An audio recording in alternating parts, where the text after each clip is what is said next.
अस्सलाम वालेकुम dear students. Next lecture जो है वही चार सलाह है और उसी चार सलाह को जो है हम कनेक्ट करते हैं।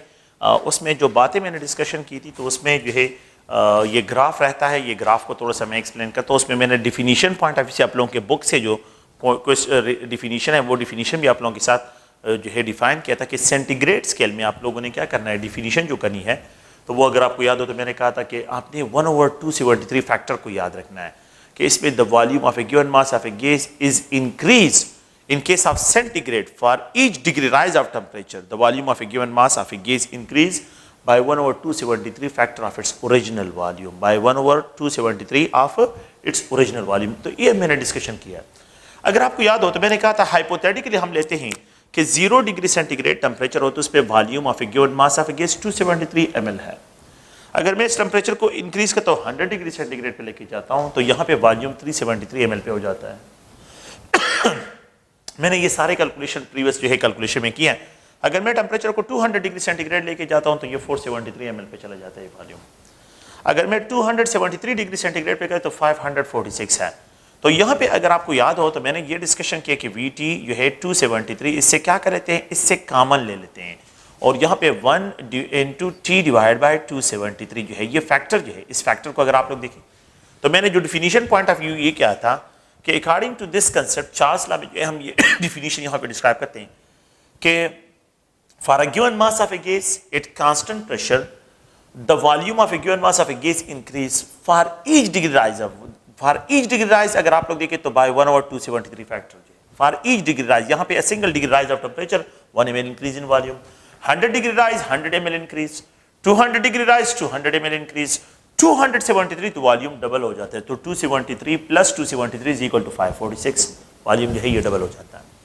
इसी तरह अगर मैं इसी आइडिया को लेता हूं और यहाँ पे टेम्परेचर को डिक्लाइन करता हूं, टेम्परेचर को क्या करता हूं, डिक्लाइन करता हूं। तो वी हैव टू एक्स्ट्रापोलेट, मैं क्या करता हूं, इसको एक्स्ट्रापोलेट करता हूं।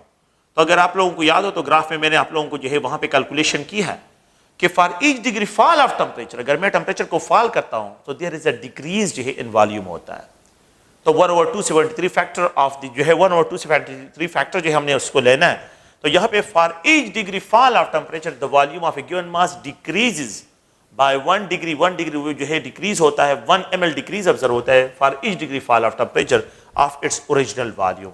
तो यहाँ पे अगर मैं इसको एक्स्ट्रापोलेट करता हूँ, अगर मैं 100 डिग्री फॉल कर लेता हूँ तो 100 डिग्री सेंटीग्रेड को मैं फॉल करता हूं तो आपको याद होगा मैंने 100 यहां पे पुट करें तो ये इसके साथ कैंसिल, तो 273 फॉल किए माइनस साइन होगा। तो यहां पे जो है 273 से 100 माइनस होगा तो 173 ml। तो अब यहां पे क्या होगा, यहां पे जो है ये 173 ml जो है वॉल्यूम होगा। तो for each degree fall of temperature तो मैं इस तरह एक्सप्रेस कर लेता हूं कि यहां पे जो है आप लोग गौर से देखिए, यहां पे इस टेम्परेचर पे -100 डिग्री सेंटीग्रेड पे जो है यहां पे 173 ml वॉल्यूम होगा, क्योंकि टेम्परेचर कम करने से वॉल्यूम डिक्रीज की तरफ चला जाएगा।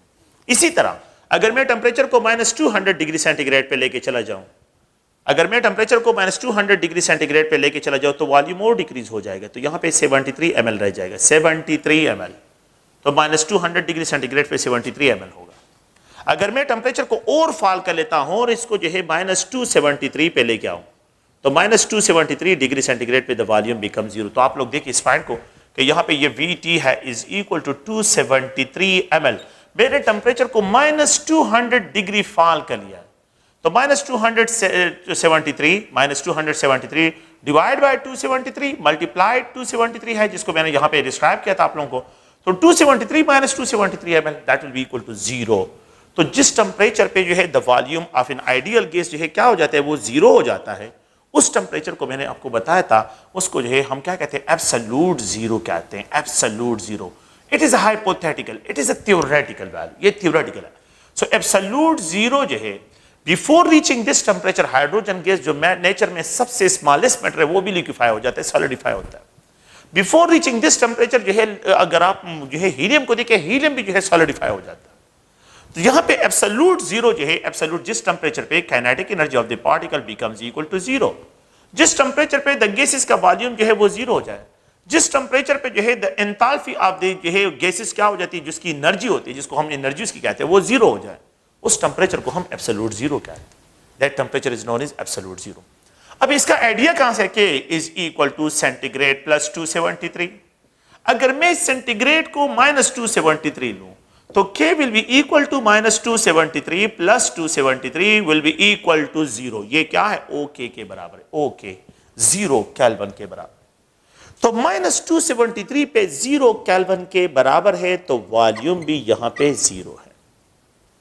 यहां पे टेंपरेचर को अगर मैं क्या कर लेता हूं 1K कर लेता हूं, टेंपरेचर को अ सिंगल K कर ले 1 केल्विन, अ सिंगल केल्विन करूं, तो यहां पे वॉल्यूम 0 है, 0 ml वॉल्यूम है। जब टेंपरेचर को 1K कर लेता हूं वॉल्यूम 1 ml हो जाता है।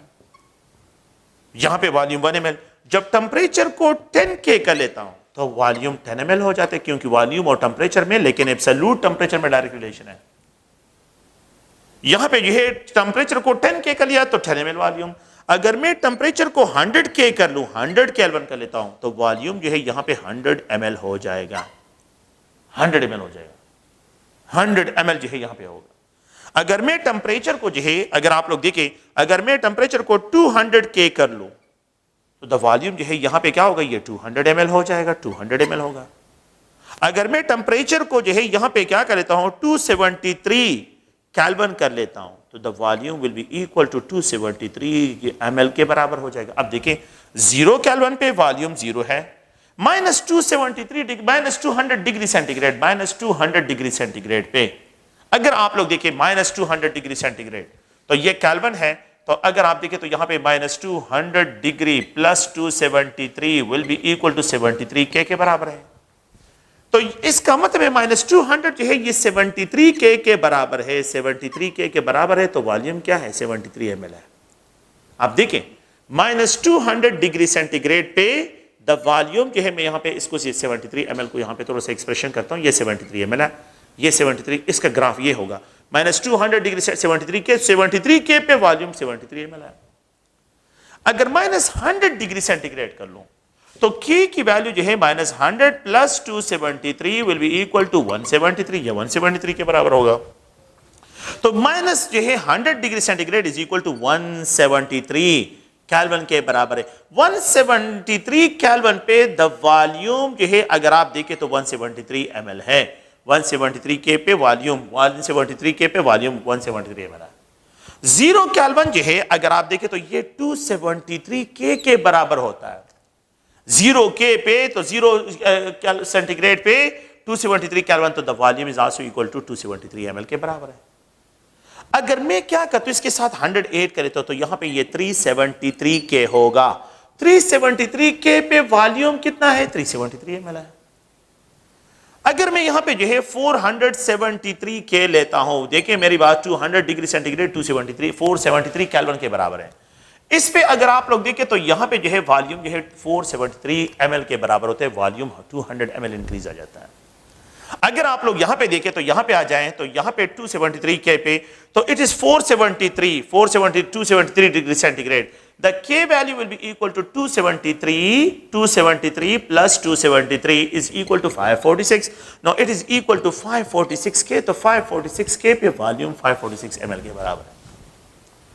जिस टेंपरेचर पे the kinetic energy of the particle cease हो जाए उस टेंपरेचर को हम क्या कहते हैं? एब्सोल्यूट जीरो कहते हैं।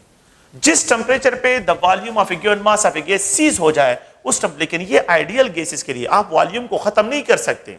ये सिर्फ इस पॉइंट तक पहुंचने के लिए उन्होंने एक थ्योरेटिकल आइडिया दिया है and there is no experimental proof. इसके एक्सपेरिमेंटल प्रूफ कोई नहीं कि जिसपे आपने 273 ml गैस लिया और फिर एट द एंड में आपके पास वॉल्यूम गायब हो जाए, खत्म हो जाए। इट इज इम्पॉसिबल है, क्योंकि वॉल्यूम को आप खत्म नहीं कर सकते। यहां पे वॉल्यूम को खत्म नहीं कर सकते, मास को आप जो है खत्म नहीं कर सकते।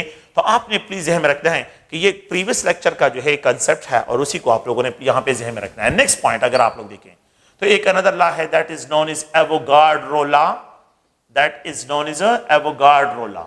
According to this law equal volume of gases contain equal number of particles. According to this law कि यहां पे जो है अगर मैं टेंपरेचर को और प्रेशर को कांस्टेंट रखूं, if the temperature and pressure remains constant, so there is a direct relationship between volume and number of mole। volume और number of mole में direct relation है।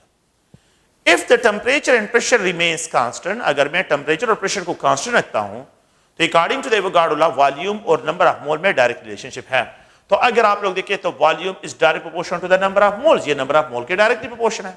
अगर आप देखें तो यहां पे जो है ये K है और यहां पे ये N है, where K is a proportionality sign constant है. The unit of K will be equal to V by N है and it is equal to dm cube पर मोल जो है इसका यूनिट है. K का यूनिट जो है अगर आप लोग देखें तो ये dm क्यूब पर मोल जो है इसका यूनिट है. ये K का यूनिट एवोगाड्रो लॉ कांस्टेंट के लिए. अकॉर्डिंग टू दिस लॉ अगर मेरे पास 1 मोल ऑफ गैस हो, 1 मोल ऑफ हाइड्रोजन गैस हो, तो it will occupy 22.4 DM cube volume जो है ये ऑक्यूपाई करता है at STP standard temperature and pressure. अगर मैं इसको 2 मोल कर लूं तो यहां पे 2 मोल ऑफ हाइड्रोजन मोल ज्यादा हो गए तो वॉल्यूम 44.8 डीएम क्यूब हो जाता है, इसका वॉल्यूम भी बढ़ जाता है, डबल हो जाता है. अगर मैं यहां पे एट एसटीपी पे ये 3 मोल्स ऑफ हाइड्रोजन गैस कर लूं, मोल्स में बढ़ा रहा हूं तो साथ साथ में वॉल्यूम भी बढ़ रहा है, तो 67.2 डीएम क्यूब जो है इसका क्या होगा, ये वॉल्यूम होगा. तो जितना मैं मोल्स के नंबर्स को इंक्रीज करो इतना जो है आप लोगों के पास volume. So there is a direct relationship between the volume and number of mole. This is according to the Avogadro law. तो एवोगाड्रो लॉ में जो है हम इस तरह इसको डिफाइन करते हैं कि अकॉर्डिंग टू दिस लॉ अगर आप लोग देखें कि there is a direct relationship between volume and number of mole if temperature and pressure remains constant. If temperature and pressure remains constant, so there is a direct relationship between volume and number of mole. Volume और number of mole में direct relationship है. अगर आप लोग इस point को गौर से देखें, we know that 1 mole of hydrogen gas, no that is equal to 2 gram के बराबर है और इसमें जो है एवोगाड्रो नंबर ऑफ पार्टिकल्स है, it contain 22.4 DM cube volume है. अच्छा 22.4 डीएम क्यूब अगर आप लोग देखें तो इसको आप लोग 22.4 लीटर भी लिख सकते हैं डीएम क्यूब. अगर आप इसको जो है we know that a single DM cube में जो है 1000 सीएम क्यूब होते हैं. It is also equal to 22.4. अगर ये इसके साथ मल्टीप्लाई करें 1000 तो यहां पे जो है ये सीएम क्यूब के भी बराबर है. सो 1 मोल ऑफ हाइड्रोजन गैस 2 ग्राम जो है एवोगाड्रो नंबर ऑफ पार्टिकल्स इसमें प्रेजेंट है 22.4 डीएम क्यूब और जो है 22.4 litre and it and also occupy 22,400 जो है सीएम क्यूब भी इसमें प्रेजेंट होते हैं. इतने सीएम क्यूब के भी बराबर है. तो अगर आप लोग याद रखिए अगर आपको ये कहे 22,400 जो है 22,400 सीएम क्यूब में कितने मोल्स होते हैं, 1 मोल्स होते हैं. 22.4 सीएम क्यूब में कितने लीटर्स होते हैं, 22.4 लीटर्स होते हैं. 22,400 में कितने जो है डीएम क्यूब होते हैं, 22 कितने मॉलिक्यूल्स होंगे, एवोगाड्रो नंबर होंगे. तो ये आप लोगों ने प्लीज ध्यान में रखना है कि 22.4 जो है आप लोगों के पास सीएम क्यूब है. तो अगर आप लोग तो 1 mole of hydrogen gas is equal to 2 gram के बराबर है और ये एवोगाड्रो नंबर ये 22.4 डीएम क्यूब 22.4 लीटर जो है. 1 mole of oxygen gas that is equal to 32 gram contain Avogadro number of oxygen molecule having 22.4 DM cube volume 22.4 litre और यहां पे 22,400 सीएम क्यूब. ये ऑक्सीजन के लिए भी है, ये फिक्स है. अगर मैं यहां पे 1 mole of the sulphur dioxide gas लेता हूं 64 ग्राम के बराबर है Avogadro number of particle 22.4 DM cube volume 22.4 litre 22,400 CM cube. ये भी इसके लिए फिक्स वैल्यूज है. अगर आप लोग देखें 1 मोल ऑफ सल्फर ट्राइऑक्साइड 80 ग्राम के बराबर है Avogadro number of particles 22.4 DM cube volume 22.4 litre 22,400 CM cube है. ये 22 है सीएम क्यूब, ये भी इसके लिए फिक्स है. आप देखिए इक्वल नंबर ऑफ मोल्स जो है डिफरेंट गैसेस है, ये सारे डिफरेंट गैसेस हैं. इक्वल नंबर ऑफ मोल्स है 1 mole 1 mole 1 mole. The same number of molecule भी इसमें प्रेजेंट है, पार्टिकल भी सेम आ रहे हैं, बट दे है इक्वल वॉल्यूम भी इसमें है. यहां पे इक्वल वॉल्यूम है सबके लिए, इक्वल वॉल्यूम है.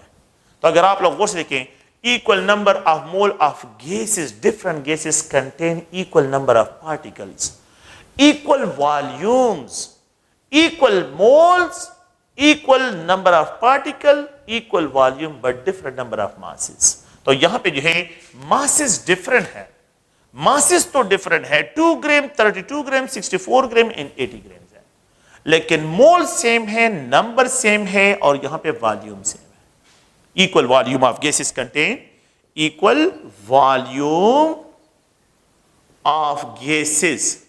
Equal volume of gases contain equal number of particles. Equal number of particles. ठीक है, equal volume of a gas contain equal number of particles, equal number of moles, equal number of moles, equal number of moles, but different number of masses. लेकिन इसमें number of masses different होंगे, different number of masses, masses different होंगे, लेकिन मोल भी same होंगे और यहाँ पे एवोगाड्रो नंबर भी सेम है, पार्टिकल भी सेम और वॉल्यूम भी सेम है, तो वॉल्यूम इनके लिए क्या होगा, ये सेम होगा। तो equal volume of a gas is content, this is according to Avogadro law.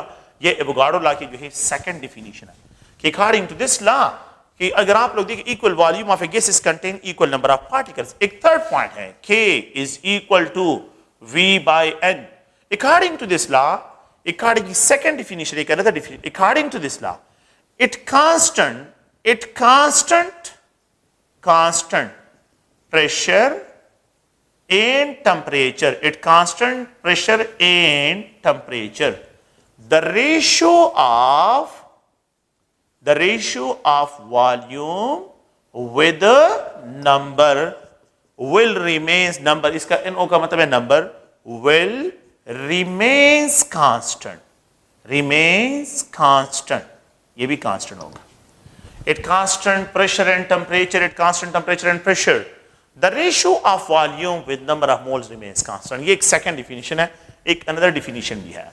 अच्छा, अगर हम यहाँ पे एक गैस को टारगेट करते हैं और उस गैस से जो है कुछ कंसेप्ट्स निकालते हैं कि आप लोगों ने किस तरह इन क्वेश्चन को सॉल्व करना है।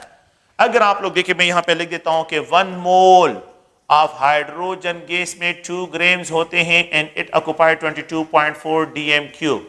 इतना आप लोगों के पास इसका वॉल्यूम होता है और इसमें Avogadro number of hydrogen molecule present होते हैं। बहुत आसान से क्वेश्चंस हैं। अगर मैं आपको ये कहूं, अगर आप लोग गौर से देखें, मैं यहाँ पे ये लिख दूं कि यहाँ पे जो है 22.4 dm3 वॉल्यूम फिक्स है और यहाँ पे इसमें 2 ग्राम है। अगर मैं आपको ये कहूं कि अ single dm3 of hydrogen gas का मास क्या होगा, what will be the mass of a single dm3 of hydrogen gas? 1 dm3 of hydrogen gas that will be equal to 2 gram divided by 22.4। इसका रेशियो निकाले, you will get 1 dm3 का मास of hydrogen होगा। अगर इसी तरह 22.4 dm3 of oxygen जो है उसका मास 32 ग्राम है, ये ऑक्सीजन की बात कर रहा हूं। अगर आपके पास इतने dm3 ऑफ ऑक्सीजन हो तो इसका मास इतना होगा। अगर मैं आपको ये कहूं कि 1 dm3 है, 1 dm3 में how many grams of oxygen will be there, तो आप क्या करें, 32 dm3, 32 ग्राम डिवाइड बाय 22.4, आपने क्या करना है, इनका रेशियो निकालना है। तो 1 dm3 ऑफ ऑक्सीजन का जो मास होगा 32 ग्राम डिवाइड बाय 22.4 होगा। अगर आप लोग देखें 22.4 dm3 ऑफ सल्फर ट्राइऑक्साइड 80 ग्राम के बराबर है। मैं ये कहता हूं कि 1 dm3 ऑफ सल्फर ट्राइऑक्साइड का मास क्या होगा, तो 22.4 dm3, यहाँ पे 22.4 जो है यहाँ पे लेके आए, a single dm3 that will be equal to 80 gram divide by 22.4, ये a single dm3 of sulphur trioxide का मास होगा। एक dm3 सल्फर ट्राइऑक्साइड का इतना मास होगा, एक dm3 ऑफ दिस ऑक्सीजन का जो मास होगा वो इसके बराबर, एक dm3 ऑफ हाइड्रोजन का मास इसके बराबर होगा। तो कंक्लूजन ये है कि कोई भी गैस हो उसका 1 dm3 हो तो molar mass of that gas, molar mass of the gas, ठीक है, divide by 22.4, that is called molar volume, that is called molar volume. इन दोनों का रेशियो निकालें। So 1 dm3 of any gas को फाइंड आउट करना हो तो उसका मोलर मास क्या है, divide by 22.4। We know that 1 dm3 of a gas is also equal to 1000 cm3 है। Now it is also equal to 1000 cm3. It is equal to molar mass of gas, molar mass of gas divided by 22.4। अगर मैं आपको ये कहूं कि मुझे a single cm3 of a gas का मास क्या होगा, तो फिर क्या करें, 1000 को यहां से क्रॉस करें और ये 1000 यहां पे आ जाएगा, ये क्रॉस हो जाएगा। A single cm3 will be molar mass of gas divide bye, ये इसके साथ मल्टीप्लाई करें 22400 पे डिवाइड करें, ये a single CM cube of a gas का मास होगा। तो जो भी गैस है, अगर हाइड्रोजन है तो 2 ग्राम डिवाइड बाय 22,400, अगर ऑक्सीजन गैस है तो 32 ग्राम डिवाइड बाय 22,400, और अगर सल्फर ट्राइऑक्साइड है तो 80 ग्राम डिवाइड बाय 22,400। ये एक CM cube of a gas का क्या होगा, मास होगा। कि 1 CM cube of a gas हो तो उसमें कितना मास होगा, उसमें कितने ग्राम्स होंगे। तो ग्राम्स को अगर आप लोगों ने फाइंड आउट करना है, सीएम क्यूब में हो या डीएम क्यूब में हो, तो आप लोगों ने जो है ये कंसेप्ट उसमें अप्लाई करना है। ओके, सेकंड पॉइंट अगर आप लोग देखें, so we know that 22.4 DM cube, अगर आप देखें 22.4 ये मोलर वॉल्यूम है, and we have 2 gram of hydrogen, ये मोलर मास ऑफ हाइड्रोजन है, हाइड्रोजन का मोलर मास है। अगर मैं यहां पे ये कहूं कि 1 ग्राम ऑफ हाइड्रोजन कितना वॉल्यूम ऑक्युपाई करेगा, तो 1 gram of hydrogen will occupy 22.4 DM cube divide by 2 in case of hydrogen, अगर hydrogen. In case of oxygen 32 grams of hydrogen 22.4 DM cube volume occupy करता है। अगर मैं आपको ये कहूं कि 1 ग्राम ऑफ ऑक्सीजन कितना वॉल्यूम ऑक्युपाई करेगा, तो ये 32 यहां से यहां पे ट्रांसफर करें, you will get a single gram of hydrogen oxygen that will be equal to 22.4 dm cube divided by 32। तो 1 ग्राम ऑफ ऑक्सीजन का जो मास होगा वो आप लोग गौर से देखिए, 1 ग्राम ऑफ ऑक्सीजन जो है उसका जो वॉल्यूम होगा वो कितना वॉल्यूम ऑक्युपाई करेगा, इतना वॉल्यूम ऑक्युपाई करेगा। अगर आप लोग देखें, we know that 80 gram of the sulphur trioxide occupied 22.4 DM cube volume, तो 1 gram of the sulphur trioxide का वॉल्यूम क्या होगा, 1 ग्राम ऑफ जो है 22.4 डीएम क्यूब डिवाइड बाय 80 जो है, आप इसका रेशियो निकाले, you will get the values, यहां पे वैल्यू होगा। तो किसी भी गैस को, अगर किसी भी गैस के मासेस को फाइंड आउट करना हो तो आपने याद रखना है कि 1 ग्राम को फाइंड आउट करना, तो 1 gram will be equal to molar volume 22.4 DM cube, ये फिक्स है, divide by the molar mass of that gas, molar mass of gas, ये उस गैस का मोलर मास होगा।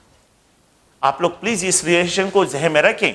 ये जो है क्या होगा, तो देखिए 22 डिवाइड बाय 2 हो तो ये हाइड्रोजन के लिए 1 ग्राम के बराबर है, 22.4 डिवाइड बाय 32 हो तो ये ऑक्सीजन के 1 ग्राम के बराबर है, अगर 22.4 डिवाइड बाय 80 हो तो ये सल्फर ट्राइऑक्साइड के लिए।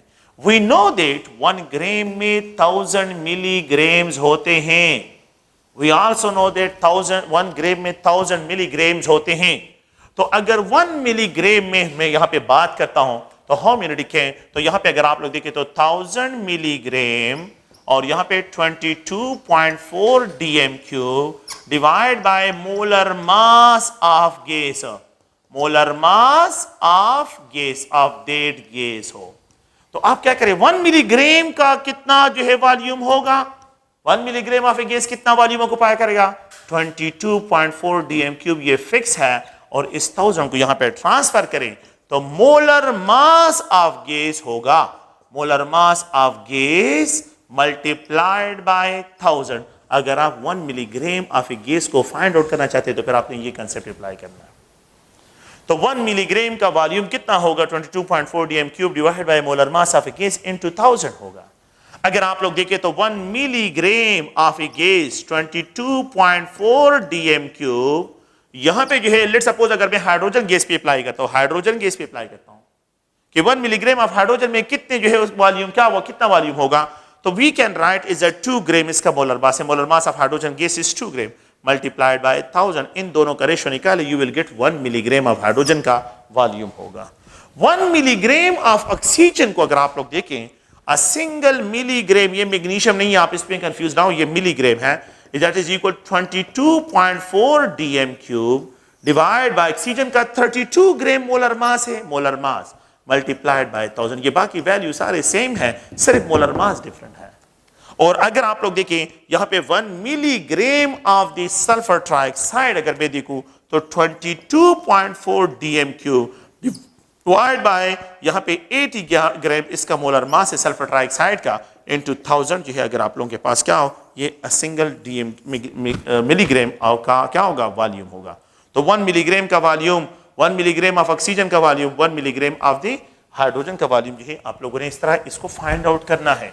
तो अगर आप लोग गौर से देखें, मैं आपसे एक और क्वेश्चन करता हूं, अगर मुझे ये कहा जाए कि लेट्स सपोज मेरे पास क्या है, एक गैस है, लेट्स सपोज अगर मैं कंसीडर करूं कि let's suppose we have a gas, let's suppose we have a gas, हमारे पास जो है यहाँ पे मैं एक जनरल जो है इसके idea, let's suppose we have a gas having mass, जो है उसका जो मास है, मोलर मास नहीं, मास की बात कर रहा हूं, तो मास इज इक्वल टू 1.25 ग्राम जो है वो उसमें प्रेजेंट है। वो क्या है 1.25 ग्राम जो है आप लोगों के पास यहाँ पे जो है ये प्रेजेंट है। एंड इट ऑक्यूपाई, मैं यहाँ पे एक्सप्रेशन करता हूँ, इट ऑक्यूपाई 11.2 जो है या 11.2 डीएम क्यूब वॉल्यूम ऑक्यूपाई करता है, 11.2 DM cube volume. So what should be the expected molar mass of the compound. अब अगर आप लोगों ने मोलर मास को देखिए, मेरी बात सुने, 1 mole of a gas having molar mass, उसका मोलर मास क्या होगा, it will occupy 22.4 DM cube volume. ये इतना वॉल्यूम जो है डीएम क्यूब वॉल्यूम ऑक्यूपाई करेगा। ये कितना वॉल्यूम ऑक्यूपाई करते हैं 22.4। अगर मैं यहाँ पे जो है लेट्स सपोज 2 ग्राम लिख दूं, चलिए यहाँ पे इसको राउंड कर लेता हूँ, 2 ग्राम कर लेता हूँ, 2 ग्राम। तो let's suppose we have a mass in a container that is equal to 2 gram and it occupy 11.2 DM cube. ये 11.2 डीएम क्यूब वॉल्यूम ऑक्यूपाई करता है। What should be the expected molar mass of this compound. इस compound का molar mass क्या होगा। तो क्या करें, देखिए बात सुनिए, अगर मेरे पास 22.4 डीएम क्यूब वॉल्यूम अगर ये ऑक्यूपाई करता है तो इस कंपाउंड का मोलर मास क्या होगा। अगर आप लोग देखिए मेरे पास क्या है, थोड़ा सा इस पॉइंट को गौर से देखिए, क्वेश्चन को थोड़ा सा देखें कि अगर मेरे पास 2 ग्राम ऑफ दिस सैंपल हो, यहां पे मैं इस तरह लिखता हूं 11.2 डीएम क्यूब हो, तो वो ऑक्यूपाई करता है, उसका जो मास है वो 2 ग्राम है। अगर मेरे पास ये 22.4 जो 1 मोल के लिए होता है, क्योंकि मोलर मास 1 मोल के लिए होता है, तो what should be the expected molar mass of this compound. इस कंपाउंड का मोलर मास क्या होगा। अब क्या करें, इसको क्रॉस करें, you will get it cross gram into 11.2 DM cube, और यहां पे ये 2 ग्राम मल्टीप्लाई 22.4 डीएम क्यूब। ये जो है यहां पे आप लोग लेके आए, क्रॉस करें, x ग्राम मोलर मास को फाइंड करते हैं, क्योंकि molar mass is equivalent to 1 mole and 22.4 DM cube is also equal to, तो जितना जो है आप लोगों के पास जितना मास 22.4 डीएम क्यूब के लिए कैलकुलेट हो जाएगा, वही जो है उस कंपाउंड का, उस मॉलिक्यूल का, उस गैस का मोलर मास होगा। तो अब अगर आप लोग इसको क्रॉस करें तो यहां पे जो है देखिए, यहां पे ये क्रॉस और ये 2 हो जाएगा, तो cross gram will be equal 2 multiplied 2 is equal to 4। अच्छा 4 ग्राम जो है किसका मोलर मास है, कौन से गैस का है, हीलियम का है कि नहीं। तो we can also calculated, we can also predicted the type of gas की कौन सा गैस है। तो मोलर मास से मुझे पता चल जाएगा ये कौन सा गैस है। तो मोलर मास से जो है मुझे यहां से पता चल जाता है कि ये कौन सा गैस है, तो ये हीलियम गैस का molar mass we can easily find. देखिए मेरी बात सुनिए, जो वॉल्यूम आपको गिवन है वो वॉल्यूम लिखें, और जितने मास के लिए लिखा है वो मास लिखें, और फिर उस वॉल्यूम को मोल 1 मोल में डिस्क्राइब करें। तो 1 मोल में अगर मैं डिस्क्राइब करता हूं तो 1 मोल से इसकी क्रॉसिंग करते तो इससे मोलर मास आप लोगों के पास गैस का आ जाएगा कि इस गैस का जो है मोलर मास का, what should be the expected molar mass of the gas. इस गैस का एक्सपेक्टेड मोलर मास क्या होगा। तो you can easily find it from this. आप लोग जो है यहां से इसको आसानी के साथ क्या कर सकते हैं, फाइंड आउट कर सकते हैं। तो ये अगर आप लोग देखें तो ये एक जन्नत सा जो है क्या है, इसके लिए स्केच है कि अगर आप लोग जो है मोलर मास से फाइंड करते हैं वॉल्यूम से, you can easily find volume से मोलर मास को फाइंड आउट करना, मोलर मास से वॉल्यूम फाइंड आउट करना, you can easily find it. आप इसको फाइंड आउट कर सकते हैं। तो नेक्स्ट जो है अगर हम देखें तो यहाँ पे एक अनदर टॉपिक की तरफ आते हैं। ये तो अगर आप देखें, मैं एक और पॉइंट की तरफ आता हूं कि 22.4 डीएम क्यूब वॉल्यूम हो, it contain Avogadro number 6.022 × 10⁻²³ hydrogen molecule. अगर ये ऑक्सीजन हाइड्रोजन गैस हो, अगर 22.4 डीएम क्यूब आप लोगों के पास क्या हो, ऑक्सीजन गैस हो, तो इसमें कंटेन 6.022 × 10⁻²³ ऑक्सीजन मॉलिक्यूल इसमें होंगे। अगर 22.4 DM cube volume of a gas हो, सल्फर ट्राइऑक्साइड गैस हो, तो यहां पे 6.022 × 10⁻²³ जो है सल्फर ट्राइऑक्साइड मॉलिक्यूल्स होंगे। इतने एवोगाड्रो नंबर ऑफ मॉलिक्यूल्स होंगे। तो अगर मैं आपको ये कहूं कि how many molecules are there in a single DM cube of oxygen gas, how many molecules are there in a single DM cube of the hydrogen gas. तो calculate, यहां पे मैं क्वेश्चन लिख रहा हूं, calculate number of molecules, calculate the number of molecules in a single 1 dm cube of hydrogen, 1 dm cube of oxygen, 1 dm cube of sulfur trioxide। तो आप लोग देखें यहां पे 22.4 dm cube में एवोगाड्रो नंबर होते हैं, बस मैं डायरेक्टली इस तरह लिख रहा हूं, एवोगाड्रो नंबर को लिख रहा हूं, हाइड्रोजन मॉलिक्यूल। तो 1 dm cube में क्या होंगे, ये क्या करें, यहां से क्रॉस करें 22.4, ये क्रॉस कर ले, तो 1 dm cube of hydrogen will be equal to Avogadro number divide by 22.4, ये इसके बराबर होगा। याद रखिए ये बिल्कुल फिक्स है हर एक गैस के लिए। अगर आप देखिए ये हाइड्रोजन के लिए हो गया। अब अगर आप ऑक्सीजन को देखें तो 22.4 dm क्यूब में एवोगाड्रो नंबर ऑफ पार्टिकल्स होते हैं, तो 1 dm क्यूब में क्या होगा, बिल्कुल वही बात है 1 dm क्यूब में, तो यहां पे ये 22.4 यहां पे क्रॉस हो जाएगा। It will contain Avogadro number divide by 22.4, ये इसके बराबर हो जाएगा। The same situation for the sulphur trioxide, one जो है यहां पे 22.4 dm क्यूब है, तो 22.4 dm क्यूब में Avogadro number of sulphur trioxide molecule है। अगर मैं आपको ये कहूं कि 22.4 dm क्यूब में 20, तो 1 dm क्यूब में क्या होगा, तो 1 dm क्यूब में अगर आप देखें तो एवोगाड्रो नंबर डिवाइड बाय 22.4 जो है इसमें वैल्यू होगी। तो ये इसका रेशियो होगा।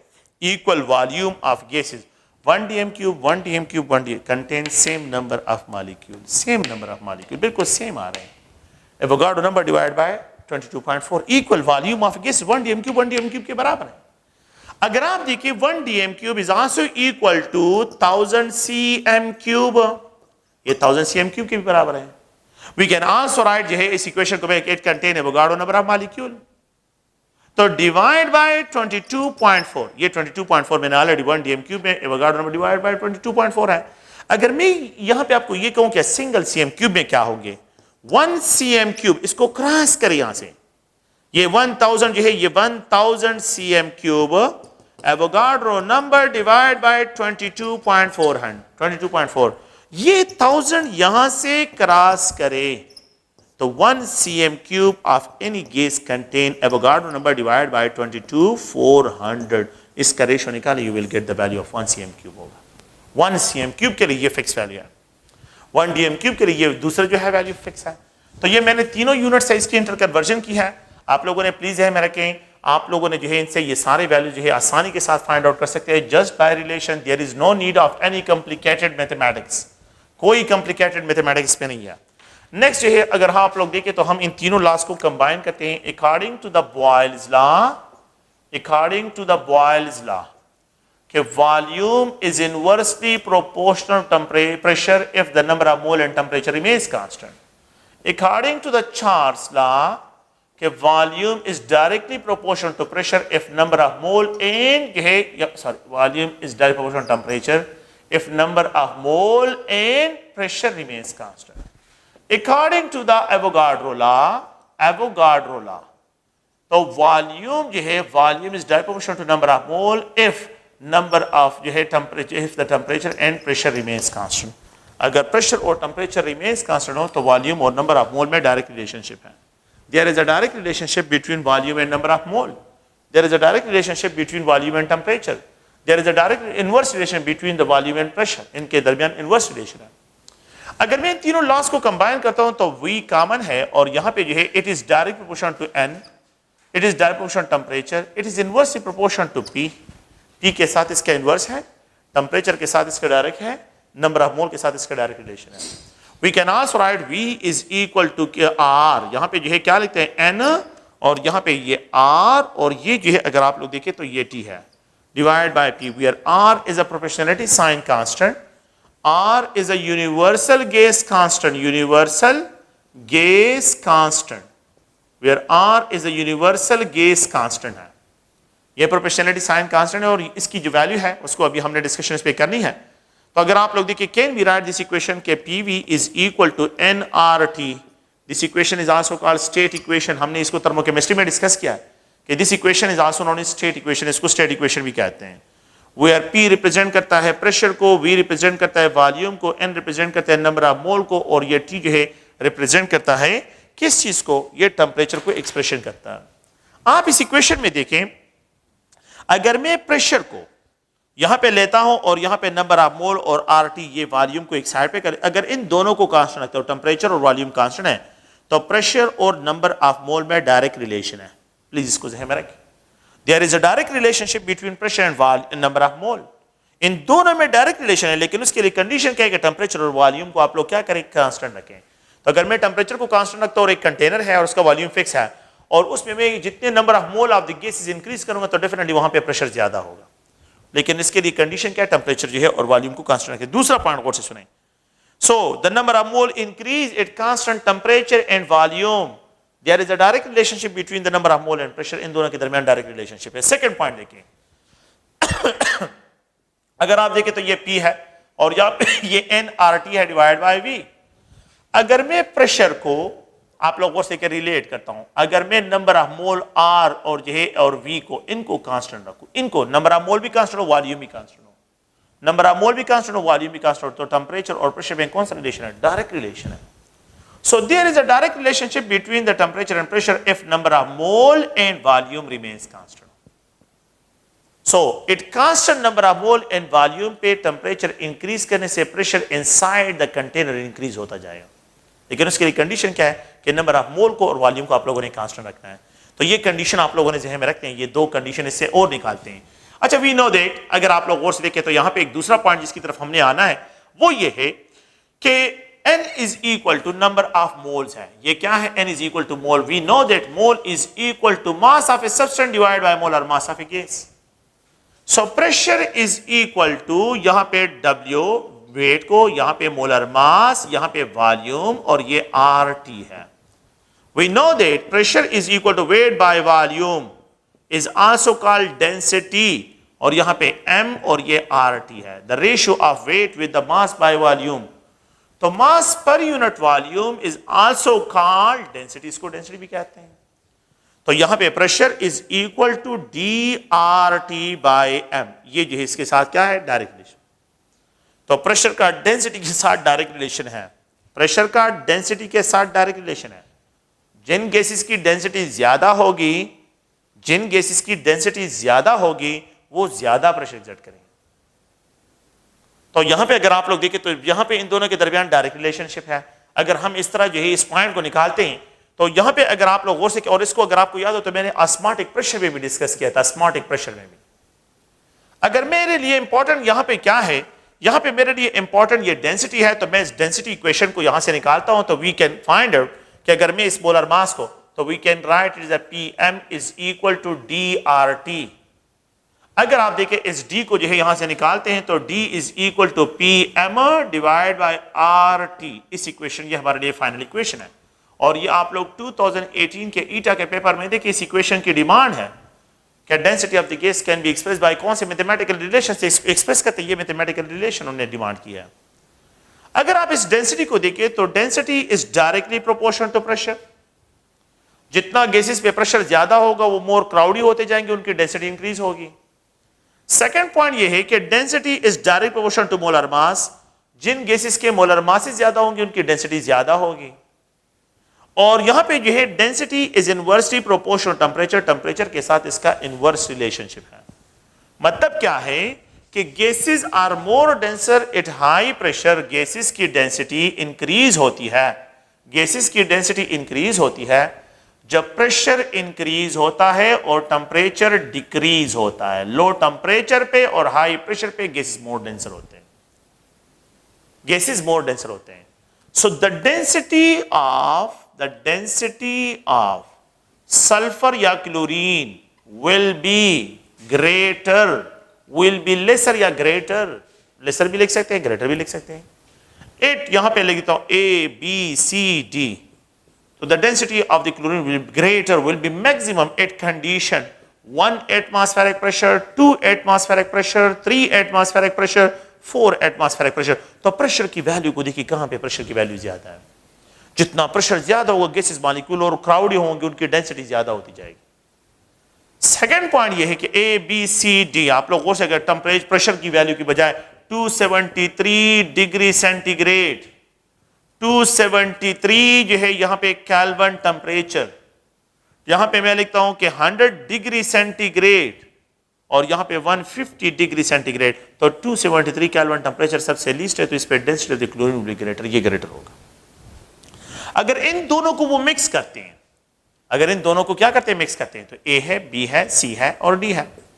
अगर आप लोग देखें तो 1 ATM और 100 डिग्री सेंटीग्रेड, यहां पे 3 ATM और यहां पे जो है 50 डिग्री सेंटीग्रेड, यहां पे 4 एटमॉस्फेरिक प्रेशर और यहां पे जो है अगर आप देखें 30 डिग्री सेंटीग्रेड, यहां पे मैं लिखता हूं 10 एटमॉस्फेरिक प्रेशर और यहां पे 20 डिग्री सेंटीग्रेड। तो आप उसमें क्या करें, हाई प्रेशर और लो टेम्परेचर को फाइंड आउट करें। जहां पे हाई टेम्परेचर, हाई प्रेशर और लो टेम्परेचर होगा वहां पे गैसेस की डेंसिटी सबसे ज्यादा होगी। सो यहां पे द क्लोरीन गैस को मैंने रिप्रेजेंट किया हुआ है कि क्लोरीन गैस, मैंने एक गैस को सेलेक्ट किया है और उस पे ये क्वेश्चन लिखे हैं, which of the following gas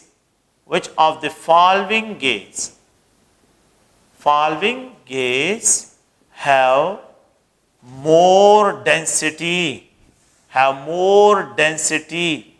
at, यहां पे एक्सप्रेशन करता हूं STP कंडीशन पे, the type of gas having maximum density at STP conditions। तो मैंने कंडीशन को फिक्स रखा हुआ है। अब मैं गैसेस की बात कर रहा हूं, तो यहां पे हाइड्रोजन गैस, हीलियम गैस है, नाइट्रोजन गैस है, ऑक्सीजन गैस है। तो जिसका मोलर मास सबसे ज्यादा, उसकी डेंसिटी जो है यहां पे क्या होगी, सबसे ज्यादा होगी।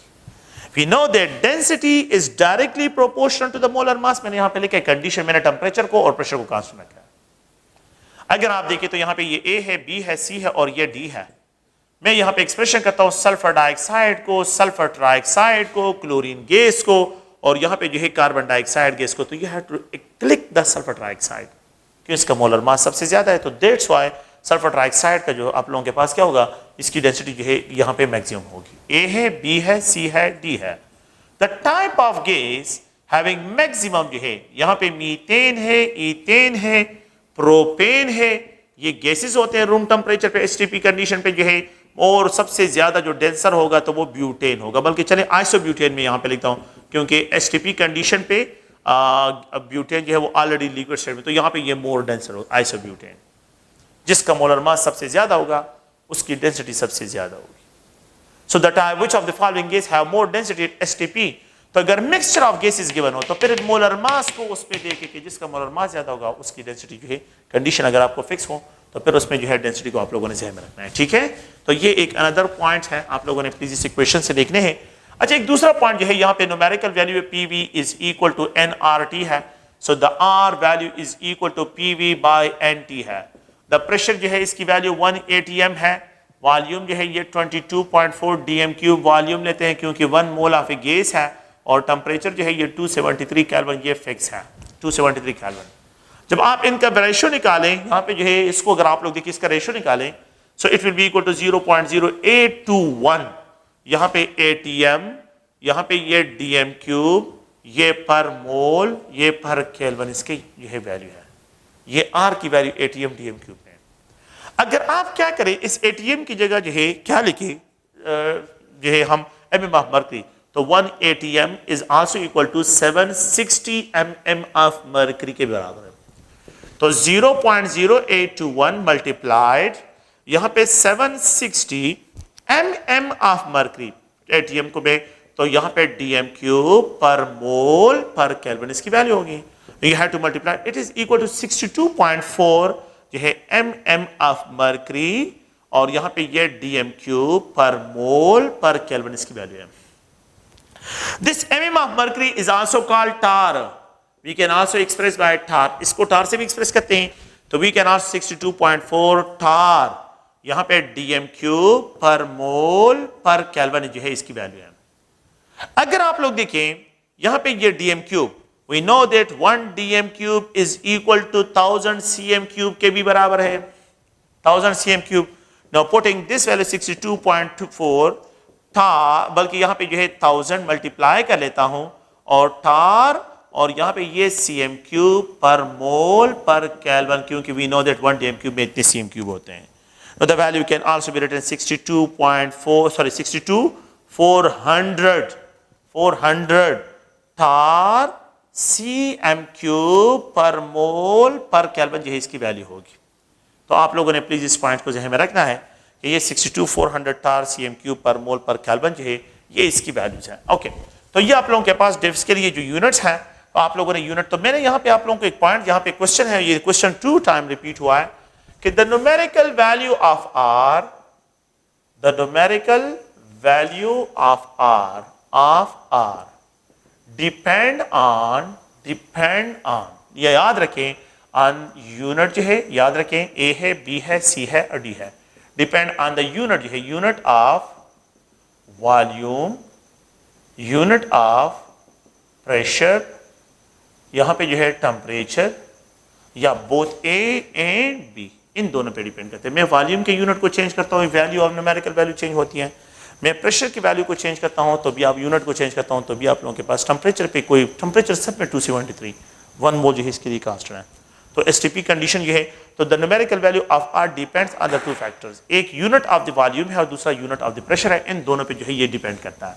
तो आप लोगों ने प्लीज इसको ज़हन में रखना है, ये मुख्तलिफ यूनिट्स में जो इनकी वैल्यूज है। अच्छा, SI सिस्टम में what is the value of SI system में?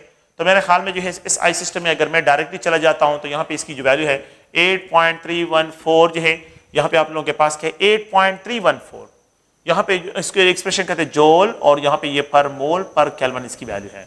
अगर मैं यहाँ पे जो है ये R की वैल्यू, SI सिस्टम में R की वैल्यू जो है ये है, और अगर आप लोगों को पता है कि 1 कैलोरीज में 4.18 जो है जोल होते हैं, तो अब मेरे पास ये जोल में वैल्यू है। तो अगर 1 कैलोरी में इतने होते हैं तो अगर आप लोग देखें तो जोल में जो है 1 जोल किसके बराबर होगा? तो ये 4.18, इसके साथ क्रॉस करें तो 1 joule will be equal to 1 calorie divided by 4.18.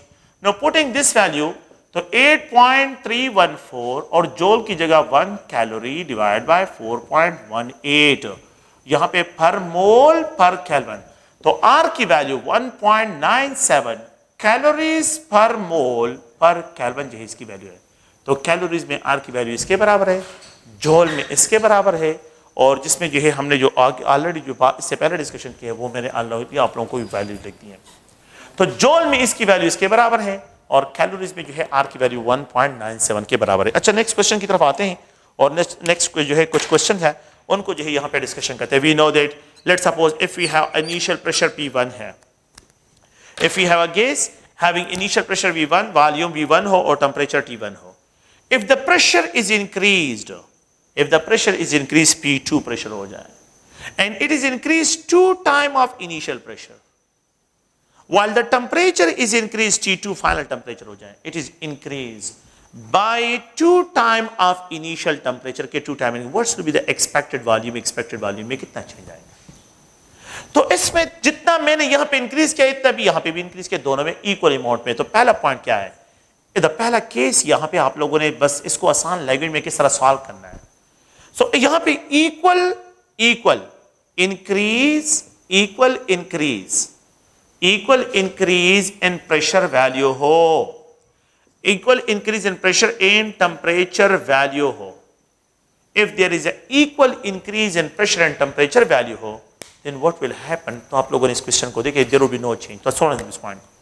So we know that P1 V1 divided by T1 is equal to P2 V2 divided by T2। इस इक्वेशन को देखें, ये P1 V1 divided by T1 is equal to P2 किसके बराबर है? 2P1 के बराबर है।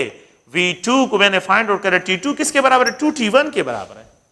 T2 2T1 के बराबर है। P1 जो है P2 किसके 2P1 के बराबर, ये इसके साथ कैंसिल हो जाएगा, ये T1 T1 के साथ कैंसिल हो जाएगा, P1 P1 के साथ V1 and V2। If equal changes जो है आर इंक्रीज आर प्रेशर जो है डिक्रीज हो या इंक्रीज हो और टेम्परेचर के साथ दोनों के साथ इक्वल चेंज आ रहा हो, so the net change in the volume will be no, there will be no change. तो जीरो चेंज यहां पे होगा। So no change in volume observe होगा, no change in volume will be observe, there will be no change in volume observe, no change होगा। अगर मैं equal जो है, अगर आप लोग देखें यहां पे एक दूसरा इसी से रिलेटेड, लेट्स सपोज अगर मैं इस तरह लिखूं कि लेट्स सपोज यही केस है कि इक्वल इंक्रीज और या इक्वल डिक्रीज लेके आता हूं कि यहां पे मेरे पास P1 है, V1 है, T1 है, initial pressure P1, initial volume V1, initial temperature T1 है। मैं आपको ये कहूं कि मेरे पास क्या है, यहां पे जो है फाइनल प्रेशर जो है ये P1 के 10 टाइम कम कर लेता हूं, रिड्यूस कर लेता हूं। What should be the expected volume? Volume क्या होगा अगर मैं टेम्परेचर T2 को जो है ये T1 के 10 टाइम कम कर लेता हूं, इक्वल अमाउंट में कम कर लेता हूं, net change will be zero, कोई चेंज नहीं होगा। देखें आप लोग इसका proof, P1 V1 divide by T1, यहां पे P2, यहां पे V2 divide by T2, P1 V1 divide by T1 is equal to, अगर आप देखें तो P1 डिवाइड बाय 10, P2 इसके बराबर है। P2 को मैंने फाइंड आउट करना है, T2 किसके बराबर है? T1 divide by 10, T1 divide T2 इसके बराबर है, T1 डिवाइड बाय 10, ये इसके साथ कैंसिल हो जाएगा, ये इसके साथ कैंसिल हो जाएगा, ये इसके साथ कैंसिल हो जाएगा। V1 is equal to V2, there will be no change, there is no change, बिल्कुल कोई चेंज नहीं होगा। तो क्या मतलब है, equal increase in pressure in temperature value, no change in volume. Equal decrease, equal value of decrease, 10 time decrease 10 time decrease, दोनों case में 10 टाइम डिक्रीज कर रहा हूं। 100 time decrease 100, no change. 1000 time decrease 1000 time decrease, no change. 1000 time increase 1000 time increase, no change. So मतलब क्या है कि अगर आप इक्वल जो है, यही केस है, इक्वल वैल्यू में इक्वल डिक्रीज, इक्वल अमाउंट में डिक्रीज इन प्रेशर, इक्वल में वैल्यू में मैग्नीट्यूड में decrease in pressure and volume अगर आप लोग देखते हैं, so the net change will be zero. तो वॉल्यूम में कोई चेंज नहीं होगा, जीरो चेंज ऑब्जर्व होगा। यहां पे क्या होगा, जीरो चेंज जो है ये आप लोगों के पास ऑब्जर्व होगा। अच्छा, सेकंड केस क्या है, सेकंड केस में इस इक्वेशन को किस तरह यूटिलाइज करना है, आसान सा ट्रिक है। आप लोगों ने बस मैंने कंक्लूजन यहां पे 2 सेंटेंसेस में निकाल दिए कि आप क्या करें, इक्वल जो है डिक्रीज जो है यहां पे आ रहा हो, इक्वल इंक्रीज आ रहा हो तो कोई चेंज नहीं होगा। लेकिन अगर आप लोग गौर से सुनें, अगर मैं यहां पे जो है यहां पे एक पॉइंट लिख दूं कि यहां पे प्रेशर है P1 है, वॉल्यूम V1 है, T1 है। अगर मैं आपको ये कहूं कि प्रेशर फाइनल जो है प्रेशर को मैंने क्या कर लिया, 10 टाइम ऑफ P1 कर लिया और V1 V2 को फाइंड आउट करना है, लेकिन T2 विल बी 10 टाइम को डिक्रीज कर लिया। ये 10 टाइम डिक्रीज कर लिया और इसको 10 टाइम इंक्रीज कर लिया। आप लोगों ने बहुत केयरफुल इसको देखना है। ये 10 टाइम इंक्रीज है, ये इक्वल में है, लेकिन आपने थोड़ा सा देखिए यहां पे मल्टीप्लाइड और यहां पे डिवाइड है, तो आप लोगों ने इसमें कंफ्यूज नहीं होना है। मैंने यहां पे दोनों इंक्रीज P1 जो है T1 दोनों को इक्वल अमाउंट में increase, P1 divide by 10 T1, तो ये इक्वल चेंजेस आए। ये इक्वल चेंजेस नहीं है, ये तो 10 टाइम इंक्रीज और इसको 10 टाइम डिक्रीज करे, तो ये अनइक्वल है। अब क्या करें, P1 V1 divide by T1 is equal to P2 V2 divide by T2। P1 V1 divide by T1 is equal to P2 किसके, 10 टाइम ऑफ P1 V2। यहां पे T2 किसके बराबर है, 10 टाइम को डिक्रीज कर लिया है। T1 के साथ कैंसिल, 10 यहां पे आ जाएगा, माइनस हो जाएगा, यहां पे आ जाएगा। ये P1 के साथ V1 will be equal to 10 multiply 10 into V2 100 time. मैंने तो फाइनल वॉल्यूम को फाइंड आउट करना है, तो यहां पे 100 इस पे डिवाइड हो जाएगा, यह 10 यहां पे कैंसिल हो जाएगा, तो we final volume will be 100 time lesser than the initial volume. Final volume will be 100 time lesser than the initial volume. Initial volume से जो है 100 टाइम, तो प्रेशर इंक्रीज करने से वॉल्यूम डिक्रीज होता है, टेम्परेचर कम करने से भी वॉल्यूम डिक्रीज होता है। ये 10 टाइम इंक्रीज करने से और यहां पे 10 टाइम डिक्रीज करे तो 10 multiply 10 100 time decrease in volume observe होगा, 100 time decrease in volume observe होगा। और अब अगर मैं क्या करूं, अब मैं इसको जो है चेंज कर लेता हूं, थोड़ा सा इस पॉइंट को गौर से सुने। अगर मैं इस तरह कर लूं कि यहां पे ये P1 है, ये V1 है, ये T1 है, मैं ये लिख दूं कि इसको इन्वर्स कर देता हूं, P2 is equal to P1 divide by 10 time हो। T1 V2 को मैं फाइंड आउट करता हूं और T2 is equal to 10 time of T1 हो। अब यहां पे क्या सिचुएशन हो जाएगी, अब सुने इस पॉइंट को। तो देखिए P1 V1 divide by T1 is equal to P2 V2 divide by T2। P1 V1 divide by T1 is equal to P2 P1 divide by 10। और यहां पे V2 को मैंने फाइंड आउट करना है, और थोड़ा सा देखिए V2 को मैंने फाइंड आउट करना है, V2 ये है और T2 किसके बराबर है, ये 10 टाइम ऑफ T1 के बराबर। T1 के साथ P1 के साथ कैंसिल हो जाएगा, ये 100 हो जाएगा, 100 इस साइड पे V2, यहां पे V1 V2 डिवाइड बाय 100। अगर मैं इस तरह एक्सप्रेशन करो, V2 will be equal to 100 time of V1, 100 time volume increase की तरफ चला जाएगा, 100 टाइम वॉल्यूम इंक्रीज की तरफ चला जाएगा। तो आप क्या करें, अगर प्रेशर को 10 टाइम कम करते हैं और टेम्परेचर को 10 टाइम इंक्रीज करते हैं, तो इन दोनों का मल्टीपल इतना इंक्रीज इन वॉल्यूम ऑब्जर्व होगा। 10 multiply 10 will be equal to 100 time. तो 100 टाइम इंक्रीज इन वॉल्यूम जो है यहाँ पे ऑब्जर्व होगा। अच्छा, मैं एक और पॉइंट को यहाँ पे लिख देता हूँ, वो आप लोग थोड़ा सा गौर से देखें, आप लोगों के लिए आसान कि ये प्रेशर P1 है, ये V1 है और ये T1 है।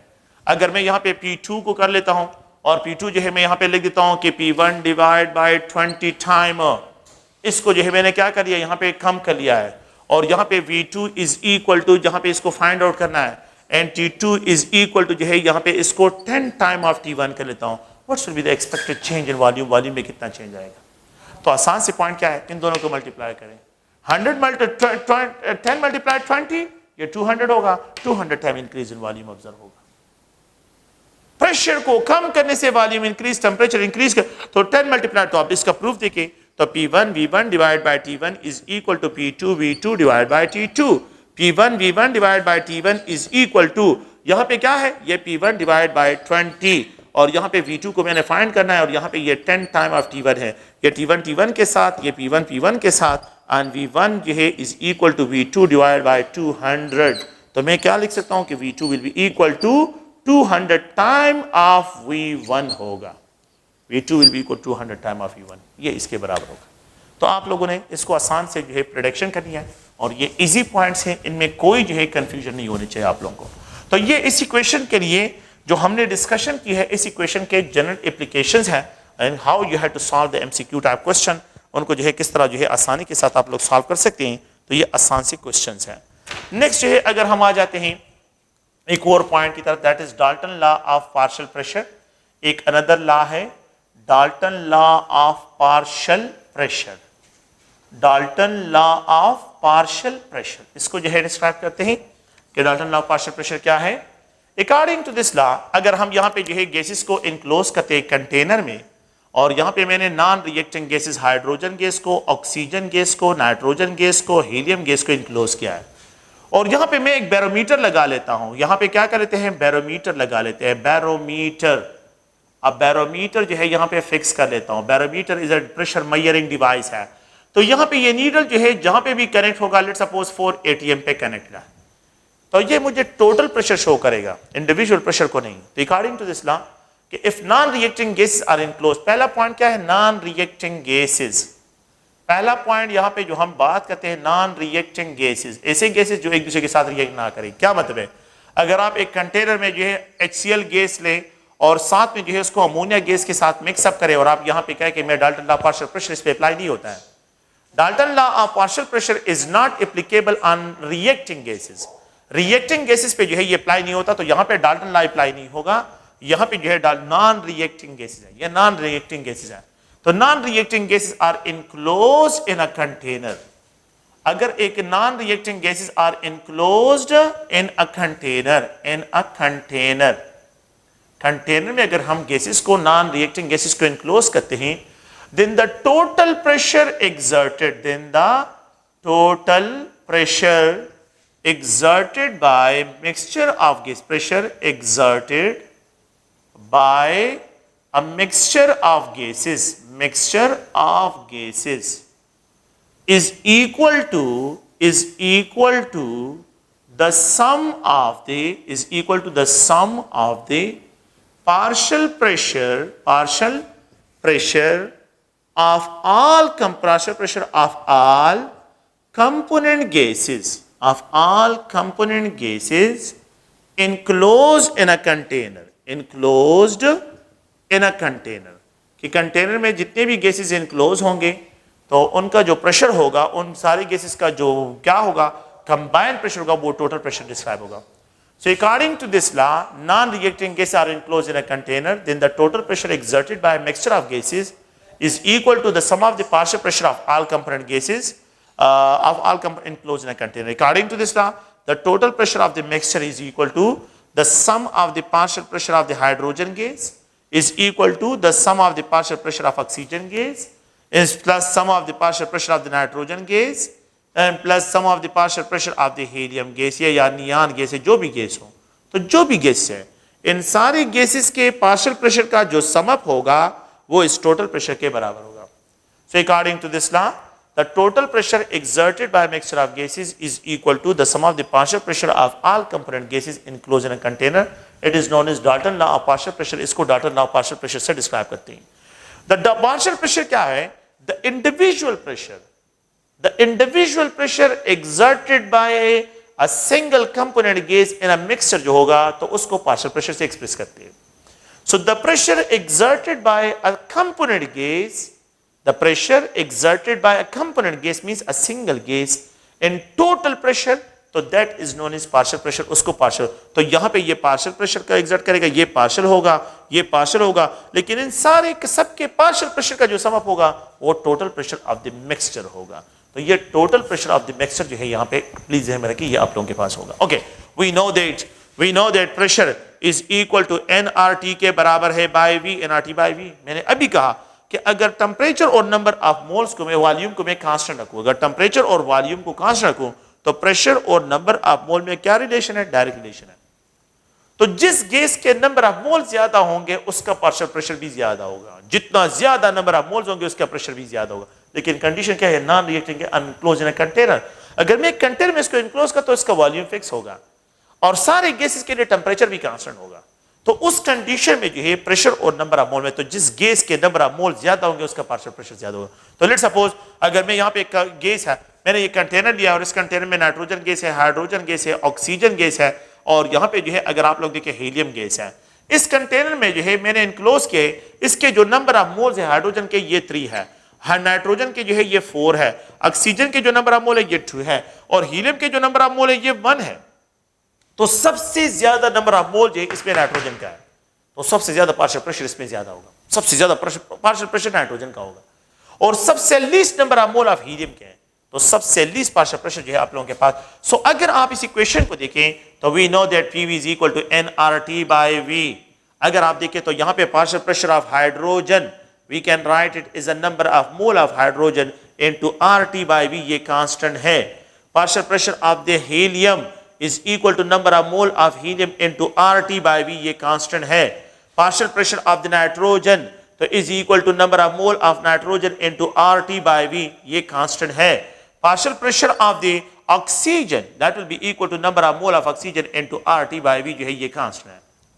Now putting these value in this equation, तो अगर आप देखें तो can we write nitrogen into RT by V, यहाँ पे number of mole of hydrogen and plus यहाँ पे number of mole of oxygen into RT by V, ये कांस्टेंट है। और यहाँ पे जो है अगर आप देखें तो the number of mole of nitrogen into RT by V, और लास्ट में अगर आप देखें तो यहाँ पे जो है number of mole of helium into RT by V जो है अगर आप देखें तो ये कांस्टेंट है।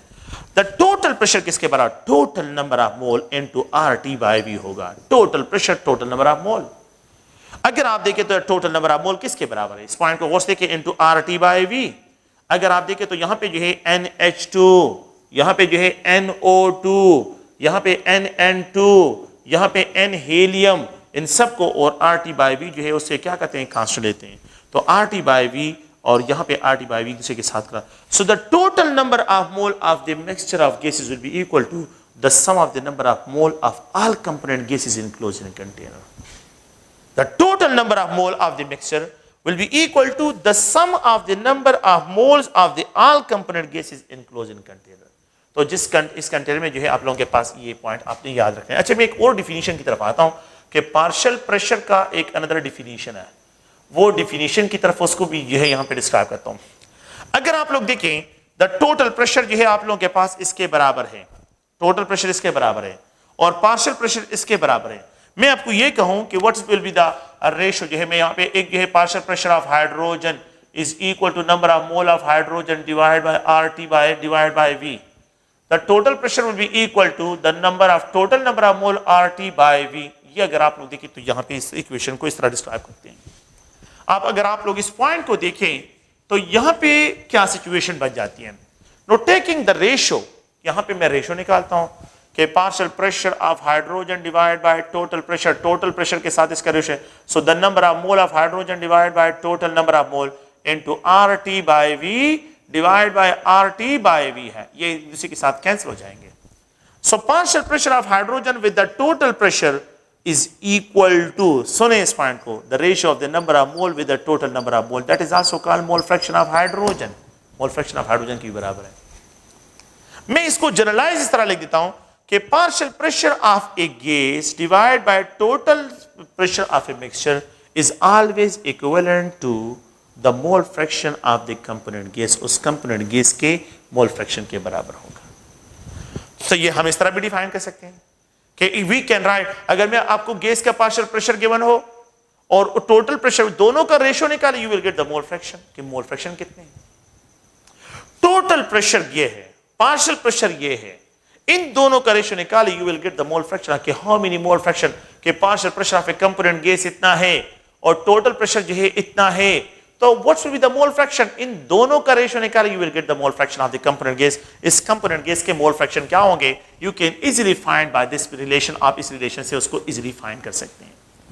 आप लोग ये जनरल इक्वेशन है, तो कैन बी राइट कि partial pressure of a component gas is equal to the mole fraction of a component gas multiplied the total pressure. So we can define the partial pressure of a component gas that the product of the mole fraction with the total pressure is known as partial pressure of component. We can also describe the product of mole fraction of a component gas with the total pressure of mixture, total pressure of gaseous mixture is known as इसको हम क्या कहते हैं? partial pressure of that gas, partial pressure of the component gas, partial pressure of component gas। तो हम इस तरह भी इसको डिफाइन कर सकते हैं, component gas, the product of the mole fraction of the component gas with the total pressure is known as। मैं क्या लिख सकता हूं कि मेरे पास एक गैसियस मिक्सचर है और उसमें जो है, अगर आप लोग देखें मोल fraction of the gas, mole fraction of the gas जो है, मोल फ्रैक्शन ऑफ द गैस के जो मोल फ्रैक्शन है ये 0.3 है, और टोटल प्रेशर जो मुझे यहां पे ये शो करता है ये 10 atm शो करता है। What's will be the partial pressure of the X gas? तो यहां पे क्या करें? Partial pressure of the gas will be equal to the mole fraction, ये लिख लें, multiply the total pressure of the mixture. Total pressure जो है क्या होगा? तो ये मल्टीप्लाई करें, you will get the partial pressure of that component gas. एक गैस दूसरा है, गैस नंबर सेकंड है, उसके जो है अगर आप लोगों को क्या लिखा हो, मोल फ्रैक्शन जो है गिवन हो 0.4 है, तो आप क्या करें? उस कंपोनेंट गैस का सेकंड गैस का पार्शियल प्रेशर फाइंड आउट करना है। तो यहां पे इसके mole fraction 0.4 multiply total pressure, multiply करें, you will get the partial pressure of that component gas. तो जिस गैस के मोल फ्रैक्शन ज्यादा होंगे उसका पार्शियल प्रेशर भी ज्यादा होगा, जिस गैस के मोल फ्रैक्शन कम होंगे उसका पार्शियल प्रेशर जो है वो कम होगा। तो याद रखें, यहां पे जो है मेरे पास एक कंटेनर है और उस कंटेनर में मैंने नाइट्रोजन गैस को, ऑक्सीजन गैस को, यहां पे 1 mole of nitrogen gas, 1 mole of oxygen gas, 1 mole of nitrogen gas और 1 मोल इक्वल नंबर ऑफ मोल के केस में याद रखें आप लोगों के पास इक्वल पार्शियल प्रेशर होंगे। तो यहां पे इन दोनों के इक्वल पार्शियल प्रेशर होंगे। तो equal moles of gases, equal mole of gases are mixed. अगर ये मिक्स्ड हो then the partial pressure, P pressure का मतलब है partial pressure, for both gases will be same, for both gases will remain same, ये क्या होंगे? Same होंगे। if equal moles of gases are allowed to mix up then the partial pressure of both, क्योंकि moles बहुत important है, unequal moles हो तो उसमें मसला होगा। अगर आपको ये कहा जाए कि मेरे पास यहां पे जो है क्या है, ऑक्सीजन गैस है, यहां पे नाइट्रोजन, बल्कि चले हाइड्रोजन गैस है, और इन दोनों के क्या मिक्सअप करते हैं? 22.4 dm cube volume, 22.4 dm cube volume, दोनों के इक्वल वॉल्यूम मिक्सअप करते हैं, देन दोनों के भी सेम होंगे। Equal mole of a gases और equal volume of a gases, if they are allowed to mix up the partial pressure will remain same, क्योंकि मोल सेम हो गए। बट लेकिन अगर ये कहा जाए कि हाइड्रोजन गैस के जो है यहाँ पे क्या करते हैं, एक ऑक्सीजन गैस है और यहाँ पे हाइड्रोजन गैस है, ऑक्सीजन गैस के 32 ग्राम और हाइड्रोजन गैस के भी 32, equal masses are allowed to mix up. तो which of the following gas have maximum partial pressure? इसमें सबसे मैक्सिमम पार्शियल प्रेशर कौन सी गैस एक्सर्ट करेगा? अब यहां पे गड़बड़ है, equal masses are not equal moles. अगर आप ये देखें तो 1 mole of oxygen that is equal to 32 gram, तो ऑक्सीजन के तो 1 मोल हो गया, लेकिन 1 mole of hydrogen is equal to 2 gram के बराबर है। अगर मैं 32 ग्राम कर लो तो ये जो है कितने मोल हो जाएंगे? 32 ग्राम, ये 16 मोल हो जाएंगे। तो हाइड्रोजन के मोल बहुत ज्यादा हो गए। और अभी हमने क्या कहा कि पार्शियल प्रेशर और नंबर ऑफ मोल में कौन सा रिलेशन है? डायरेक्ट रिलेशन है।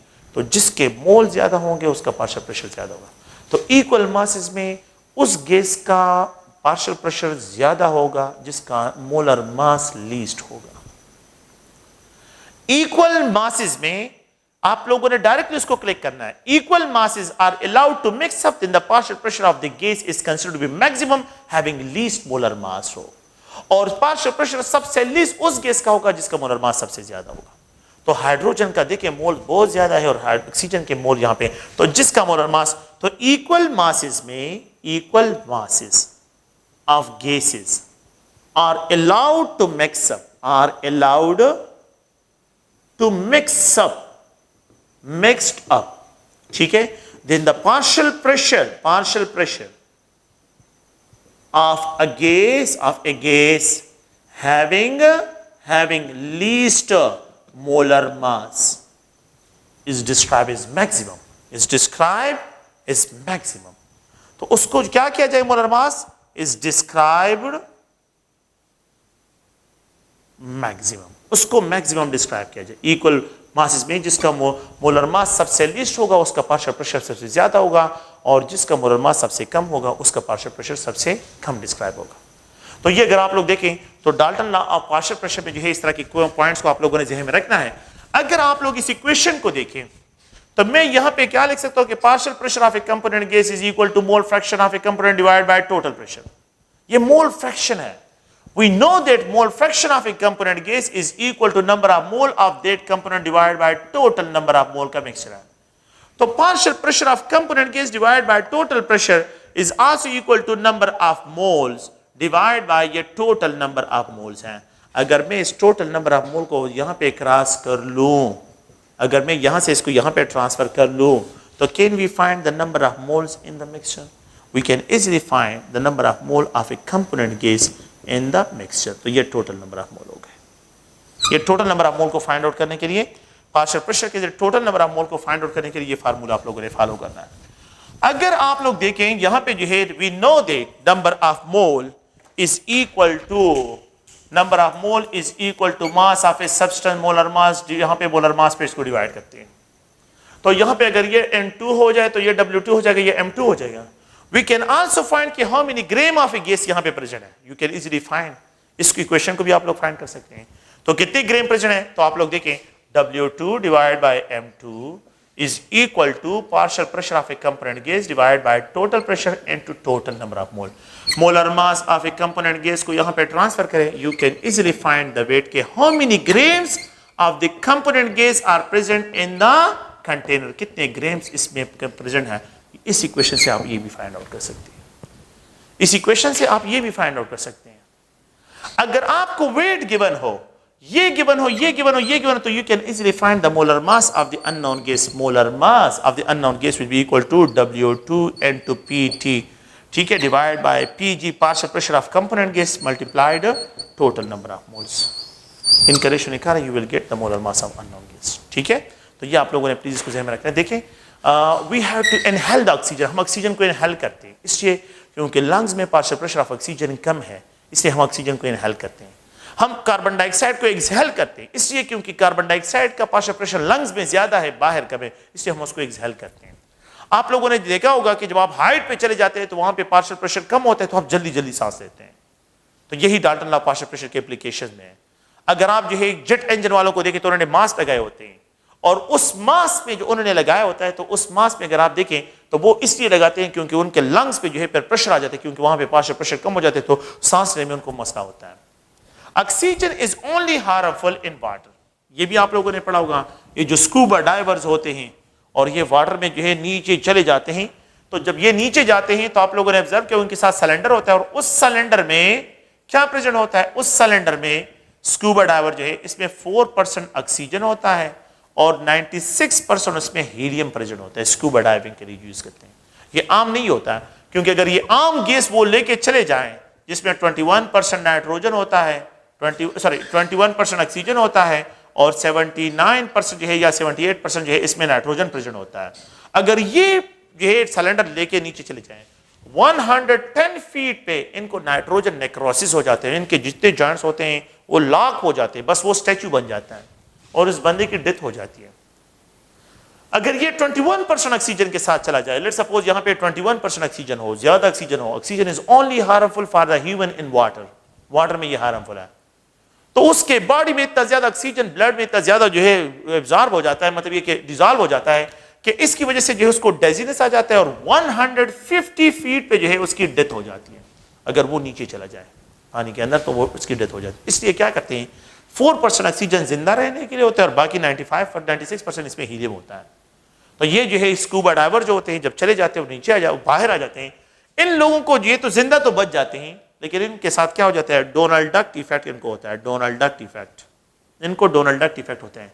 तो वो डोनाल्ड डक जिस तरह क्वैं क्वैं करता है ना, तो ये लोग भी इस तरह क्वैं क्वैं करते हैं, क्योंकि ये साउंड जो होता है, आप लोगों ने पढ़ा होगा कि जो साउंड होता है तो वोकल कॉर्ड के इर्द गिर्द जो गैसेज होते हैं ना, तो उन जो है वो ड्रम के साथ इनफेक्शन जो है कनेक्ट करते हैं, रेजोनेंस के जरिए साउंड प्रोड्यूस करते हैं। तो ये जो डोनाल्ड डक का इफेक्ट होता है, तो ये जो हीलियम होता है वो साउंड को जो है वोकल कॉर्ड को इफेक्ट करता है। तो इसलिए ये लोग जो है वो डोनाल्ड डक की तरह जो है क्वैं क्वैं करते हैं। तो डोनाल्ड डक इफेक्ट इन लोगों को हो जाता है, सिर्फ प्रोलॉन्ग इफेक्ट में। और जब ये इनिशियली जैसे ही बाहर पानी से आ जाते हैं तो ये सीटियां भी बजाते हैं, फिर कहीं, तो ये जो है मोस्टली सीटियां बजाते रहते हैं, क्योंकि हीलियम की वजह से उनका जो साउंड वोकल कॉर्ड होता है वो इफेक्ट होता है। तो ये पार्शियल प्रेशर के डाल्टन और पार्शियल प्रेशर के क्या एप्लीकेशन है, तो इनको आप लोग थोड़ा सा सुनें और इसको समझने की कोशिश करें। जो भी क्वेश्चन हो वो भी आप लोग इस पर इंशाल्लाह सॉल्व करेंगे। ओके, थैंक यू, बहुत शुक्रिया।